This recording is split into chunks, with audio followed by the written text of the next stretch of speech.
আপনি যদি successful exporter হতে চান বা এক্সপোর্ট বিজনেস শুরু করতে চান, তাহলে আপনাকে ডকুমেন্টেশন খুব ভালোভাবে বুঝতে হবে এবং করতে হবে। এখানে ডকুমেন্টেশন হচ্ছে সবথেকে মাস্ট এক্সপোর্ট বিজনেসের ক্ষেত্রে। আমি এখানে কিভাবে আপনি স্টেপ বাই স্টেপ ডকুমেন্টেশন আপনি রেডি করবেন সেই বিষয়ে আমি আলোচনা করব। আপনারা দেখছেন eximBangla.com, আর আমি হলাম একজন মার্চেন্ট এক্সপোর্টার। আর আপনারা এই ভিডিওটা শেষ পর্যন্ত অবশ্যই দেখবেন আর সঙ্গে সাবস্ক্রাইব করে দেবেন আর বেল আইকনটি হিট করে দেবেন, তাহলে পরবর্তী ভিডিওর নোটিফিকেশান যেন আপনার কাছে পৌঁছে যায়।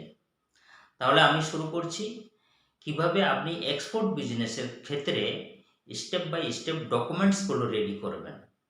প্রথম যে ডকুমেন্টসটা হচ্ছে সেটা হলো IEC code, export import code. এটা পাওয়া যায় ডিজিএফটি থেকে।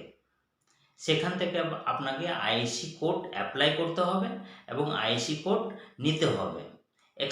এক্সপোর্ট ইম্পোর্ট বিজনেসের জন্য আইইসি কোড আপনার প্রথম ডকুমেন্টস। তারপরে হচ্ছে যে আপনাকে জিএসটি রেজিস্ট্রেশন করতে হবে। এখানে এক্সপোর্ট বিজনেসের ক্ষেত্রে জিএসটি আপনাকে মাস্ট, আপনাকে করতেই হবে।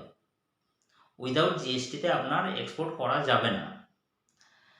তারপরে হচ্ছে যে ব্যাংকে একটি চলতি খাতা বা একটা বিজনেস অ্যাকাউন্ট বা কারেন্ট অ্যাকাউন্ট আপনাকে খুলতে হবে। এক্সপোর্ট বিজনেসের জন্য আপনি যে কোনো রাষ্ট্রায়ত্ত ব্যাংকে আপনি এই কারেন্ট অ্যাকাউন্ট বা বিজনেস অ্যাকাউন্ট খুলতে পারেন।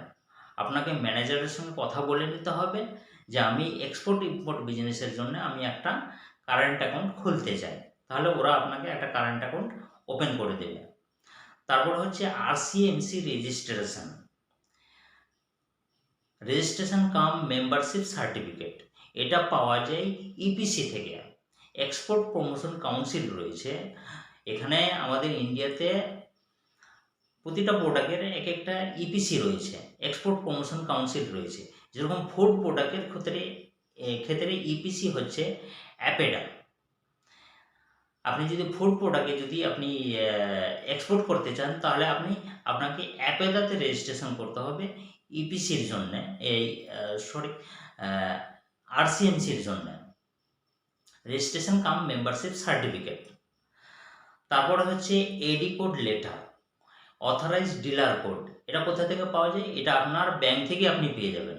আপনাকে ম্যানেজারকে বলতে হবে, তারা এডি কোড লেটার আপনাকে ইস্যু করে দেবে। আপনাকে লেটার প্যাডে ওরা এডি কোড লেটার আপনাকে লিখে দেবে।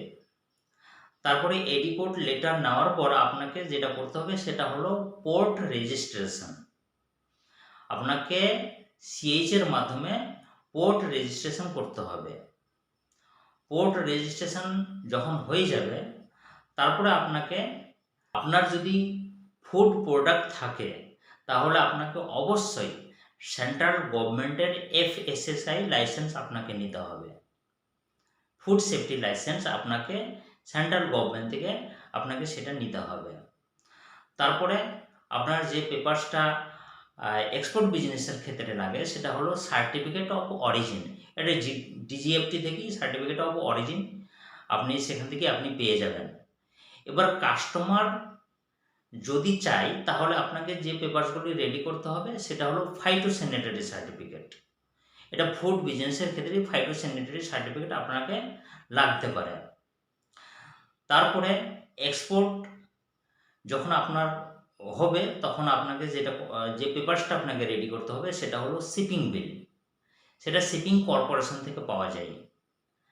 শিপিং বিল ইস্যু হওয়ার পর বিল অফ লেডিং তৈরি হবে। সেটা হলো কাস্টম অফিস থেকে বিল অফ লেডিং আপনাকে ইস্যু করা হবে। যদি এটা জাহাজের থ্রু থেকে যায়, তাহলে বিল অফ লেডিং হবে। আর যদি এয়ারের থ্রু থেকে যায়, তাহলে এয়ারওয়ে বিল হবে। এইভাবে আপনাকে ডকুমেন্টসগুলো আপনাকে রেডি করতে হবে। তাহলে আপনি সাকসেসফুল একটা এক্সপোর্টার হতে পারবেন বা আপনি এক্সপোর্ট করতে পারবেন। তাহলে এখানেই এই ভিডিওটা আমি সমাপ্ত করলাম। আর আপনার এই ভিডিওটা কেমন লেগেছে অবশ্যই আমাকে কমেন্ট করে জানাবেন। পরবর্তী ভিডিওর জন্য আমি আবার আসব। আবার এক্সপোর্ট ইম্পোর্ট বিজনেস নিয়ে আমি কিছু একটা টপিকস আলোচনা করব। আপনারা ভালো থাকবেন, সুস্থ থাকবেন। ধন্যবাদ।